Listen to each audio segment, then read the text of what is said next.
우리나라의 되게 역사적인 공간에서 문화적인 부분, 역사적인 부분들을 다른 나라 사람들에게 전해줄 수 있다는 관점은 같이 사진을 찍게 되는 그런 모습을 에이펙에서 우리가 이제 서로 협력하기 위해 모인 데는 또 빠져 있는데 에이펙만 있다. 좀 더 첨예한 이해관계가 다른 국제 문제에 우리가 조정자나 심판자나 롤모델이 될 수가 있습니다. 우리 후대가 이걸 읽을 수 있게 지금 우리가 할 수 있는 최선을 다하는 게 우리의 도리인 것 같습니다. 우리가 어떤 부분들을 모색해 나가야 될 것일지를 고민하는 어쩌면 첫 번째 걸음이 아닌가 싶어요. 그래서 그거를 한번 뒤집는 어떤 시대적인 과정에 있다고 생각합니다. 통상을 보면 돈이 보인다. 통상이 머니! 안녕하세요. 권순우입니다. 이제 경주 에이펙이 한 달여가 남았습니다. 최근에 통상 이벤트 중에 가장 빅 이벤트라고 할 수 있을 것 같고요. 2005년에 부산에서 있었던 에이펙 이후에 20여 년 만에 처음 벌어지는 우리나라의 행사입니다. 근데 저는 이번에 에이펙에 대해서 굉장히 기대가 큰데요. 사실 요즘에 제일 사이가 안 좋은 두 사람을 꼽자 그러면 트럼프 대통령하고 시진핑 주석이 아닐까 싶은데 두 사람이 한 공간 안에서 같이 사진을 찍게 되는 그런 모습을 에이펙에서 우리는 처음으로 보게 될 것 같습니다. 그리고 에이펙이 가지는 정상회의가 가지는 여러 가지 의의들이 있을 건데 우리가 이 만남도 만남이지만 만나서 어떤 얘기를 나누고 이 에이펙은 도대체 어떤 회의이길래 이런 사람들이 많이 모여서 회의를 하게 될까라는 부분들도 우리가 좀 관심을 가져보면 좀 더 흥미롭게 볼 수 있지 않을까 싶어요. 그리고 우리나라가 의장국이기 때문에 여기서 뭔가 좋은 모습을 또 연출해내야 되는, 결론을 잘 이끌어내는 그런 책임도 있는 그런 행사라고 할 수 있을 것 같습니다. 그래서 에이펙이 어떤 의미를 갖는 행사인지 여기에 대해서 설명을 해주실 전문가 한 분을 모셨습니다. 세종대학교 경제학과의 이종훈 교수님을 모셨습니다. 안녕하십니까? 안녕하세요. 방송 많이 해보셨나요? 조금 해봤습니다. 근데 제가 교수님 오시기 전에 뒷조사를 좀 해봤는데 네. 피아니스트시라고. 뭐 취미로 하고 있습니다.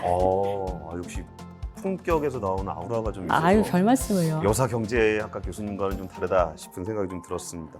그 산업통상자원부 무역위원회 위원도 활동을 하셨더라고요. 네. 이게 또 그러면 이쪽 분야에 대해서 그리고 정부정책, 통상에 대한 진짜 전문가가 아닐까 싶어서 많은 기대를 해보겠습니다. 일단은 에이펙이라고 그러면은 뭐 아시아 태평양에 있는 국가들이 모인다. 네. 제가 아는 건 딱 여기까지입니다. 그럼 이 에이펙이라는 행사는 좀 어떤 특징을 가지고 있는 모임이에요? 네, 1989년에 출범을 했는데요. 그래서 영내 경제 협력과 자유무역을 지향하는 기구입니다. 근데 이 출범을 계기로 해서 대서양 중심의 이 자유무역이 태평양 중심으로 좀 이동하는, 무게 중심 이동하는 계기가 있었고요. 그리고 우리나라를 비롯해서 미국, 일본, 중국 등 21개국 회원국을 가지고 있고 세계 전체 국내 총생산으로 따지면 이게 60%가 넘고 무역량도 50%에 이릅니다. 그래서 그 영향력과 규모에 있어서 상당히 크고요. 특이한 점이라 그러면 이게 구속력이 없기 때문에 자발적 협의가 가능하고 또 정부 관계자 외에도 민간 단체도 의견을 제시할 수 있어서 좀 풍성한 그런 국제기구가 아닌가 하는 생각이 듭니다. 그 자발적이라는 게 어떤 의미예요? 우리가 이제 국제기구라 그러면 뭐 예를 들어 UN이라든지 뭐 WTO라든지 이런 국제기구들하고 뭔가 좀 다른 면이 있나 봐요? 네, 법적 구속력의 차이가 있어서요. 뭐 예를 들어 국제법 같은 경우에는 일단 합의가 되면 국내법도 좀 고쳐야 되고 여기 좀 조화롭게 해줘야 되는데 여기에 그런 건 없습니다. 합의문이 나오기까지 자발적인 협의를 하게 됩니다. 그럼 훨씬 더 자연스럽게 아니면 조금 더 진솔하게 얘기를 나눌 수가 있는 그런 시간이겠네요.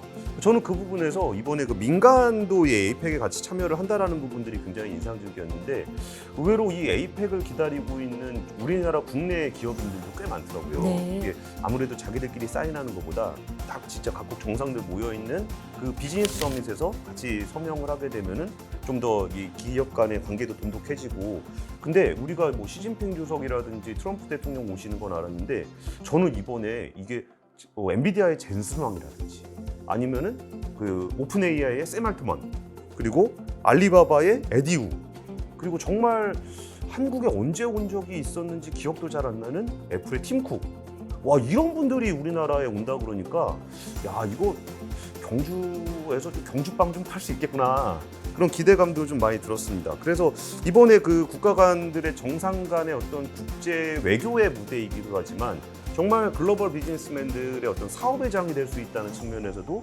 이번에 에이펙이 굉장히 좀 기대가 많이 되고 있습니다. 네, 맞습니다. 기자님 말씀해 주신 대로 이 학계나 기업 같은 민간에서도 참여할 수 있거든요. 그래서 에이펙 민간 대응이라는 Public Private Dialogue라는 그 협의체가 있어서 예. 여기 연령대나 직종에 관계없이 청년들도 또 학자들도 참여해서 여기 풍성한 의견을 제시할 수가 있습니다.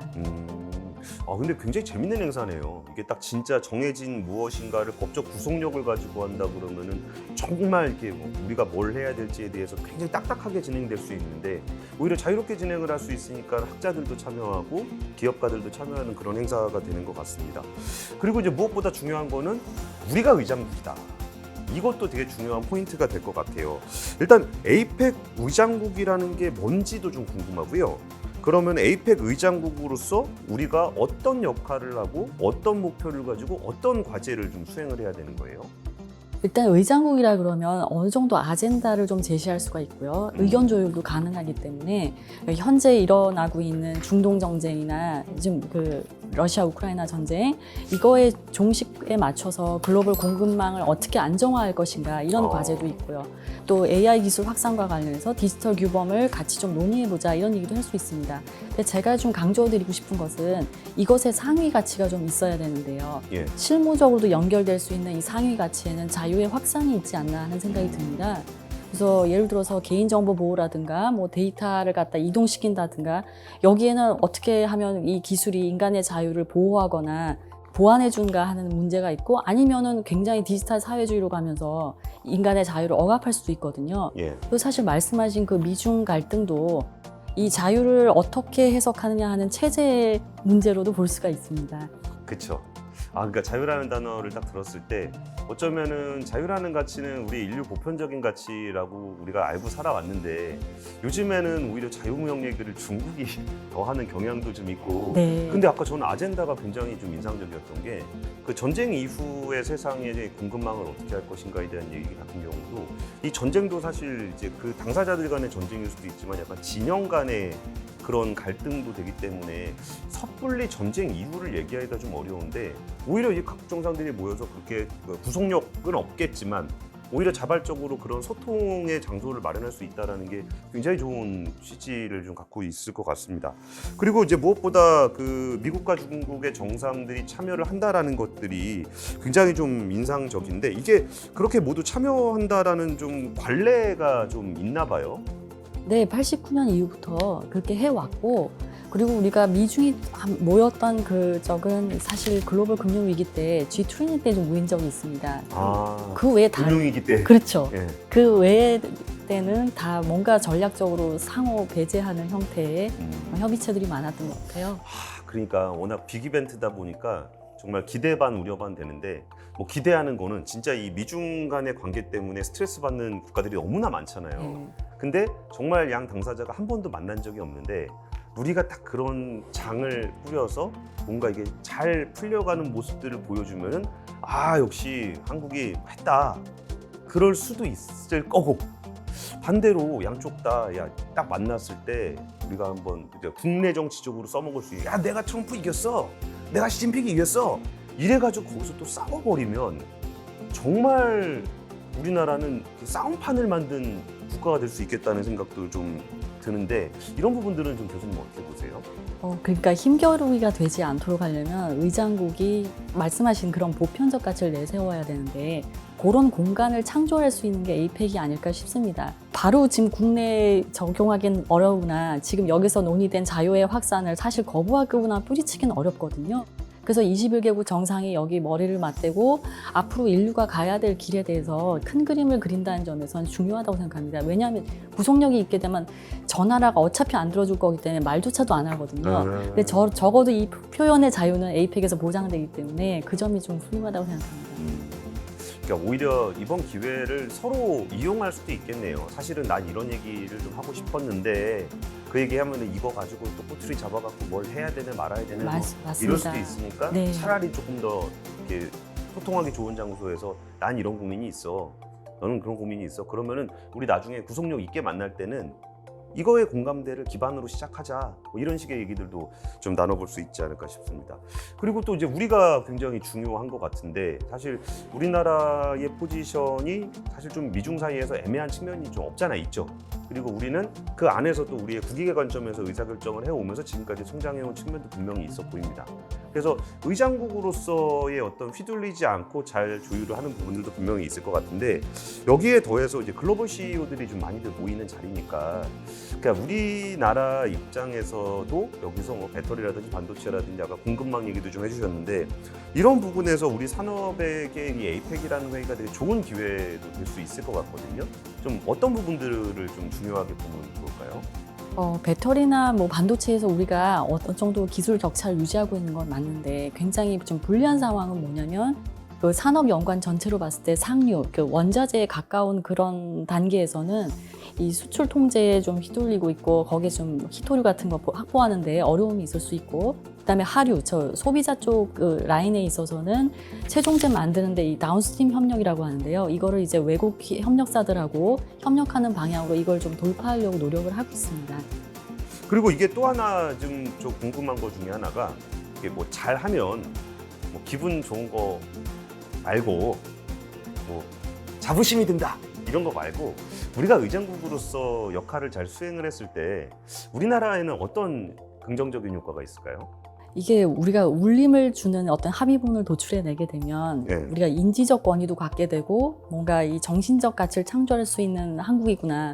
사실 글로벌 네티즌들이 뭐 열광하는 거, 우리나라의 역사와 문화에 열광하는 이유도 여기에 있거든요. 예. 그러니까 우리가 점차 공정성과 신뢰를 확보하면서 좀 더 첨예한 이해관계가 달린 국제 문제에 우리가 조정자나 심판자나 롤모델이 될 수가 있습니다. 네, 그래서 직간접적으로 정치적, 경제적 이익이 앞으로도 있을 거라고 생각이 되거든요. 그래서 인사이더로 갈 수가 있어요. 네. 국제사회 인사이더. 네. 아, 우리가 노는 판에선 이미 인사이더인데 네. K-팝, K-컬처를 중심으로 네, 그렇죠. 한국은 굉장히 세련되고 멋있고 뭐 네. 그런 게 있어. 근데 에이펙을 통해서 저렇게 해서 국제사회의 어떤 리더십을 잘 조용하고 네. 조정하고 이런 것도 하네. 이게 한국이 일할 때는 또 잘하고 놀 때만 잘 노는 줄 알았더니 일도 잘하는구만. 네. 이런 부분들도 좀 인상적인 것 같습니다. 근데 좀 생각도 못했어요. 그러니까 뭐 국제 협력을 할 때 뭔가 협약을 맺어갖고 우리한테 뭐 이익을 추구하고 뭐 정치적 경제적 이익을 추구하고 뭐 그런 부분들을 생각했었는데 이게 경주라는 우리나라의 되게 역사적인 공간에서 문화적인 부분, 역사적인 부분들을 다른 나라 사람들에게 전해줄 수 있다는 관점은 저는 굉장히 신기했거든요. 너무 잘 말씀해 주셨는데요. 네. 지금 우리가 통일신라의 수요였다고 한 경주에서 열리잖아요. 그래서 네. 여기 굉장히 중요한 포인트가 뭐냐면 우리가 이제 천문관측의 기록이 남아 있고 이거는 이제 왜곡이 좀 어렵습니다. 네. 그래서 그걸 보게 되면 경주의 그 영역은 한반도를 벗어나 있다. 뭐 양자강 여역을 포함한다 이런 얘기도 있고 당시에 그 통일신라 영역 안에 있었던 국민들도 인종적으로 매우 다양했다고 합니다. 그래서 철학적으로 모든 존재가 연결되어 있고 의존적이다 서로 그런 국정 철학이 있었는데요. 그런 통일신라의 국정 이념과 국정 테크닉을 함께 전수한다 그러면 이번 에이펙에서 굉장히 의미 있는 그런 역사적 고찰도 되지 않을까 생각이 됩니다. 기대가 됩니다. 우리가 K-팝은 캐대언이 더 아니야, 우리가 더 잘해. 하지만 캐대언이 굉장히 떴는데 뭐 예를 들어 신라의 미소는 우리나라에만 있는 거잖아요. 네, 그런 부분들을 정말 이렇게 보면은 우리가 느꼈던 그 신라의 미소의 그 빙그레한 그 기분 좋음을 외국 분들도 저런 역사가 있으니까 이렇게 멋있는 K-컬처가 나오는구나 라고 이제 공감을 해주면은 너무나 좋겠다라는 생각이 좀 듭니다. 근데요, 이게 그 에이펙이 이제 아시아 태평양이잖아요. 네. 근데 생각해 보면은 아시아 태평양에 뭐가 많아요. 뭐 RCEP도 있고, 뭐 CPTPP도 있고, 네. 뭐 IPF도 있고, 뭐가 이렇게 되게 많은데 그 중에 그 에이펙만이 가지고 있는 어떤 독창적인 특성 그런 부분들은 좀 어떤 게 있어요? 네, IPEF 같은 경우는 중국이 배제돼 있고요. 그렇죠. 뭐 RCEP 같은 경우는 이제 미국이 배제돼 있고, 저 RCEP 같은 경우 특히 FTA 협정이라고 해가지고 좀 구속력이 있습니다. 거기에 비해서 에이펙은 아까 기자님께서 말씀하신 대로 자발적인 협의체다. 그리고 모두 미중을 포함하고 있다는 점에서 좀 차별화된다고 생각이 돼요. 그러네요.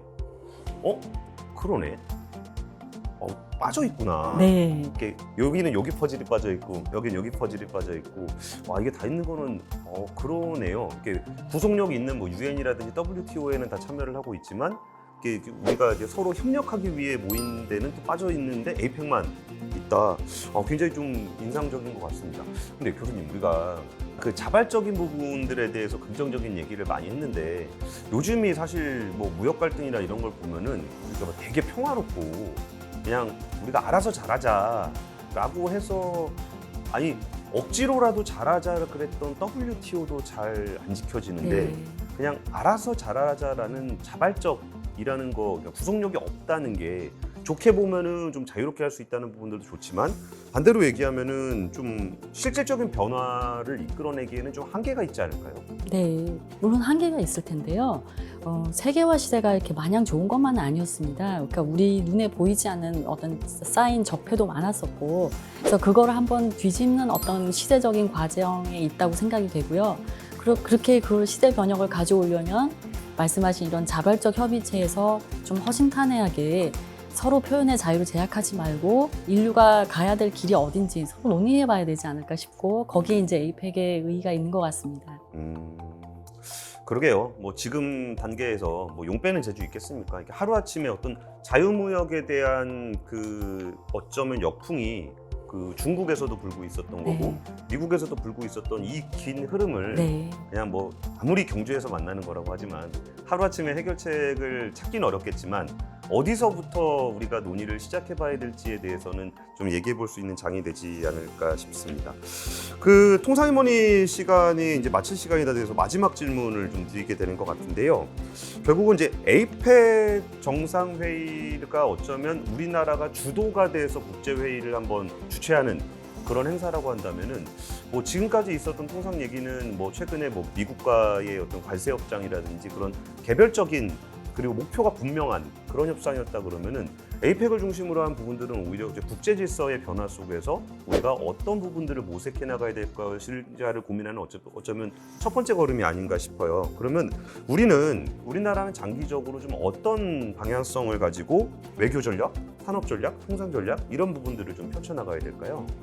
네, 외교 통상 이걸 묶어서 말씀을 드리면 사실 지금 기후변화가 오게 되면 저 북극 항로 쪽의 지역은 꼭 춥기만 한 지역은 아니게 됩니다. 예. 그러면서 우리나라가 이 북극 항로의 시발점이 될 수가 있거든요. 특히 동해안 지역 같은 경우에는. 그래서 예. 이게 미국과 일본과의 어떤 협력을 강화하면서 이쪽을 보완적인 항로로 개발해서 중동에서 말레카협까지 이어지는 이쪽은 지정학적으로 불안하잖아요. 예. 그래서 이걸 확보하는 계기도 만들 수 있고 두 번째로 말씀하신 그 산업 전략은 앞으로 AI라든가 이 가상화폐 쪽은 사실 패권이 좌우될 수 있는 부분이기도 하기 때문에 우리가 이 관련된 모든 산업 전체와 과학기술의 역량을 좀 높여야 되는 부분이 있고요. 마지막으로 정신적으로 볼 때 우리가 지금 에이펙에 모여가지고 삭막하게 기싸움하면서 힘만 추구한다거나 돈이 되니까 문명을 쫓는 게 아니라 예. 우리가 지금 무엇을 위해서 이런 에이펙이라는 무명화된 협의체를 만들고 있는가를 생각하면은 결국 에이펙 안에 있어서 굉장히 빈곤하게 또는 억압된 상태로 살고 있는 사람들도 많습니다. 그래서 이 문제에 대해서 시선을 돌려야 되지 않을까 싶고 지금 인류가 그 단계에 와 있다고 생각합니다. 하긴 사실 신자유주의라는 게 그 인류를 좀 더 풍족하게 만들기 위해서 효율성을 추구했다라는 측면에서는 분명히 인류사를 좀 더 성장시켰다라는 장점은 있지만 그로 인해서 그 효율성만 추구하다가 우리가 어쩌면 인간의 무엇을 추구하며 살아야 되는가에 대한 가치 부분들을 좀 생각하지 못했던 부분들이 지금의 어떤 반발로 좀 이어지지 않을까 싶은데 오히려 그 부분들에 대한 논의의 시작을 이번 에이펙을 통해서 나눠본다면 굉장히 인류사적으로 유의미한 행사가 되지 않을까 싶네요. 네, 많은 사람의 삶에 영향을 주려고 그러면 시간이 좀 걸립니다. 그래서 호수에다 파문을 일으키면 그게 전달이 돼서 반대편까지 가는데 시간이 걸리듯이 우리가 지금 당장 결과를 볼 수 없다고 해도 우리 후대가 이걸 이룰 수 있게 지금 우리가 할 수 있는 최선을 다하는 게 우리의 도리인 것 같습니다. 알겠습니다. 좋은 돌 잘 던져야 될 것 같습니다. 예, 에이펙이라는 게 결국은 영내의 어떤 평화와 번영을 위해서 출범을 한 행사인데요. 교수님께서 말씀 주셨던 것처럼 우리 인류가 추구해야 되는 가치가 무엇인가에 대해서 다시 한번 논의해 본다는 건 굉장히 큰 의미가 있는 것 같습니다. 그리고 안 그래도 지금 우리나라 그 글로벌한 적재 정세가 어떤 트럼프 대통령의 관세 정책 그리고 중국의 어떤 보호무역주의 이런 부분들이 굉장히 첨예하게 갈등을 빚고 있는데 이 안에서 정말 외교라는 무대에서 이 양 국가가 함께 모일 수 있는 다양한 국가들이 함께 모일 수 있는 장을 마련한다는 것은 어쩌면 우리나라뿐만 아니라 전 세계적인 어떤 국제 행사, 외교 무대 중에 정말 중요한 행사가 되지 않았을까 싶습니다. 그리고 이제 자유무역을 회복하기 위한 어떤 공급망 문제라든지 그리고 앞으로 우리의 고민이 될 어떤 AI라든지 그런 IT 기술들의 변화 속에서도 어떤 규범들을 만들어갈지에 대해서 핵심 의제로 논의가 된다고 하니까 모쪼록 에이펙에서 좋은 결과를 좀 가져왔으면 좋겠습니다. 그리고 우리나라가 또 의장국으로 참여를 하고 있는 것만큼 우리가 의제의 제안자 그리고 조정자로서의 역할을 통해서 우리나라의 국격이 한층 더 올라가는 그런 모습을 보여줄 수 있기를 좀 기대를 해보겠습니다. 저는 다음 시간에도 우리의 통상 문제에 대한 이야기들을 나눠볼 거고요. 구독, 좋아요, 알림 설정 꼭 좀 부탁드리겠습니다. 지금까지 통상의 머니의 권순우였습니다. 감사합니다. 감사합니다.